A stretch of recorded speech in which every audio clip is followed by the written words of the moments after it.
평안하십니까? 정준용 목사입니다.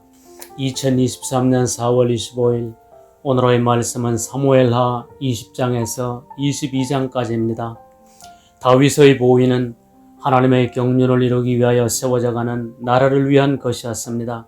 그 경륜은 천하를 평정하고 사방의 태평을 이룬 후 오로지 한 공력으로 만국의 하나님의 명성을 위한 성전을 건축하기 위한 준비였습니다.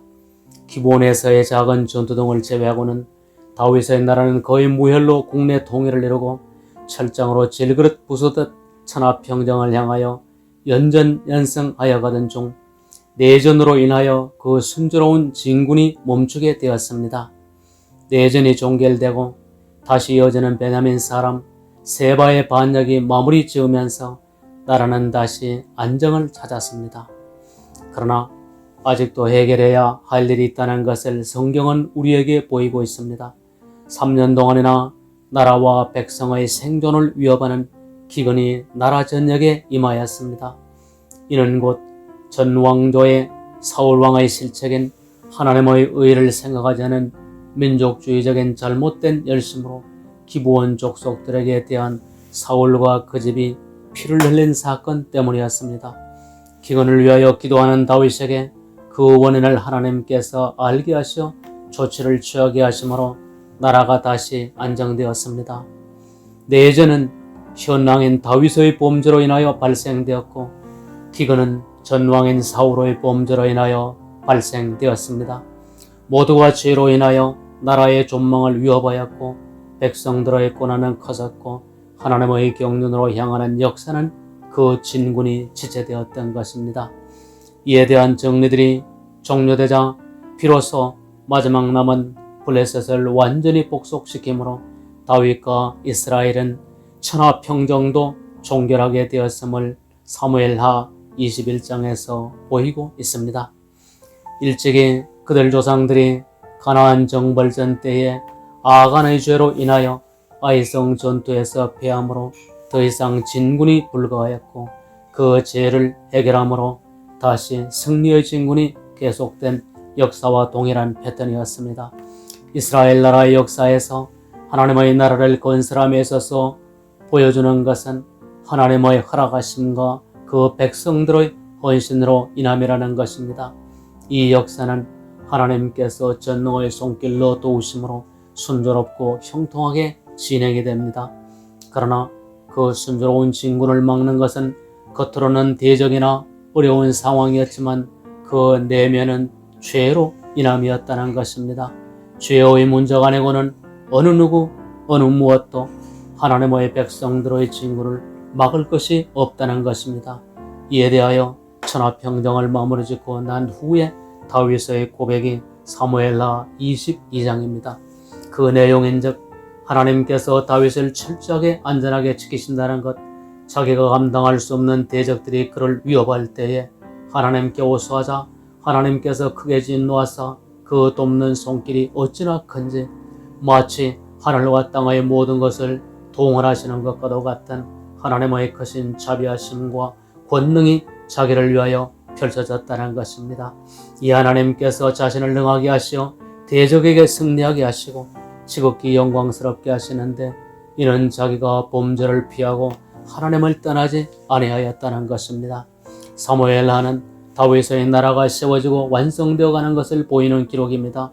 여기서 나타나는 죄들은 모두가 나라의 존립의 위험과 하나님의 경륜으로 가는 길을 지체시키고 있었습니다.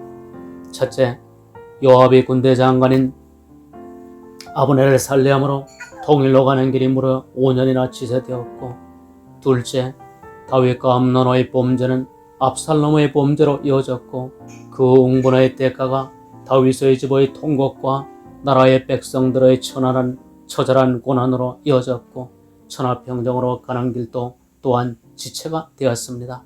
셋째, 사울의 범죄로 인하여 3년이나 기근이 이어져 나라의 근간인 백성들의 생존이 위협되기도 하였습니다.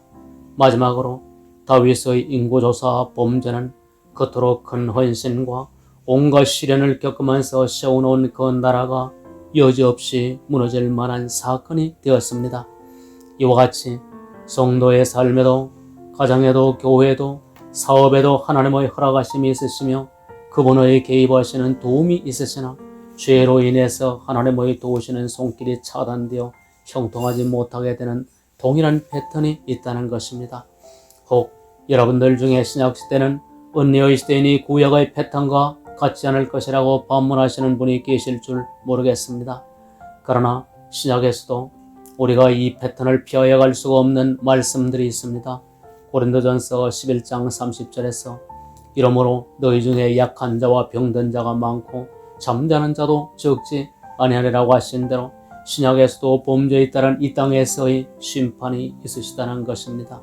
디모데전서 5장 24절에 바울 사도가 어떤 사람의 죄는 밝히 드러나 먼저 심판에 나아가고 어떤 사람들의 죄는 그 뒤를 따르니 라고 하심과도 같습니다. 사무엘서는 또한 하나님의 범죄와 더불어 또한 회개와 회복이라는 국면이 함께 있습니다.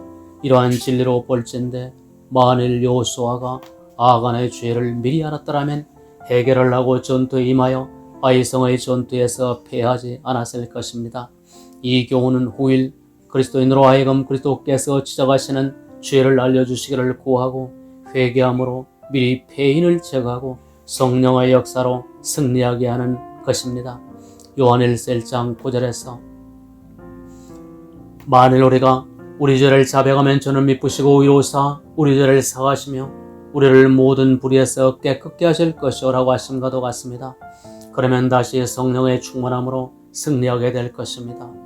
우리에게 탐욕의 유혹이 있을 때에 사무엘하 12장 8절에서 모든 것을 풍족해 주신 하나님께서 다윗에게 하신 말씀은 우리에게 이길 힘을 주실 것입니다. 만일 그것이 부족하였을 것 같으면 내가 네게 이것저것을 더하여 주었으리라 하셨습니다. 우리가 무엇을 원하면 잘못된 방법으로 취하려 하거나 마음의 원망이나 탐욕을 품을 것이 아니라 야고보서에서 말씀하시듯이 얼마든지 후해 주시고 꾸짖지 아니하시고 모든 것을 누리게 하시는 하나님께 구하면 얻게 될 것입니다. 또한 감당할 수 없는 큰 시험이 닥칠 때 고린도전서 10장 13절에 이르신 바와 같이 사람이 감당할 시험 밖에는 너희에게 당한 것이 없나니 오직 하나님은 미쁘사 너희가 감당치 못할 시험당함을 허락지 아니하시고 시험당할 즈음에 또한 피할 길을 내사 너희로 감당하게 하시느니라 하시는 의 말씀을 기억하므로 위축되지 아니하고 담대히 시험에 맞설 수 있을 것입니다. 기도드리시겠습니다. 주여, 다윗과 사울의 범죄는 나라의 존립의 위기에 처하기도 하였습니다. 우리의 삶도 범죄로 인하여 하나님과의 교제가 끊어지지 않게 하시고 또한 범죄한 일들에 대해서는 성령께서 깨우쳐 주시어 회개하게 하시고 우리 평생에 하나님의 영의 역사로 승리하게 하옵소서. 주 예수 그리스도 이름으로 기도드립니다. 아멘.